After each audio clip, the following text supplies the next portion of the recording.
Бу көннәрдә шәһәребезнең Үзәк мәйданында масштаблы эшләр бара. Берничә көн эчендә ул төзелеш мәйданына әйләнде. Ел ахырында зәйлеләр мәдәният йорты каршындагы мәйданга хәйран калачак. Заранее был подготовлен эскиз. 3 ел рәттән зәй төзекләндерү буенча бөтен Россия кече шәһәрләр конкурсында катнашып килә. Быел исә без җиңү яуладык. Зәйгә билгеле бер күләмдә акча бирелде. Шул средстволарга без Үзәк мәйданны төзекләндерү эшләренә керештек. Әлбәттә, алдан төзекләндерү эшләре башкаруга эскиз проект эшләнде. Әлеге проектны Мәскәүдә яклый алдык. Бу безнең өчен зур шатлык. Бүгенге көндә подряд оешмалары эшкә кереште. Әлеге объектның заказчысы Татарстан Республикасының баш инвестиция төзелеш идарәсе. Быел мәйданга брусчатка җәю карала. Әлбәттә, мәйдан уртасына музыкаль төсле фонтан эшләргә уйлыйбыз. Шулай ук мәйданны яктырту системасы эшләнәчәк.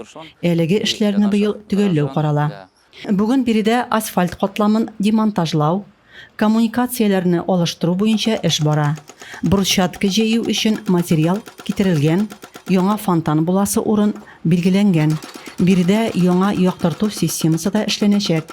Кыскасы, мәдәният йорты танымаслык булып үзгәрәчәк.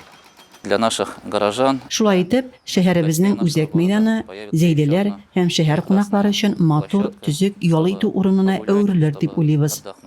Биредә эш ел ахырында тәмамланачак. Рәзимә Кашапова, Юлия Казамарова, Татарстан хәбәрләре.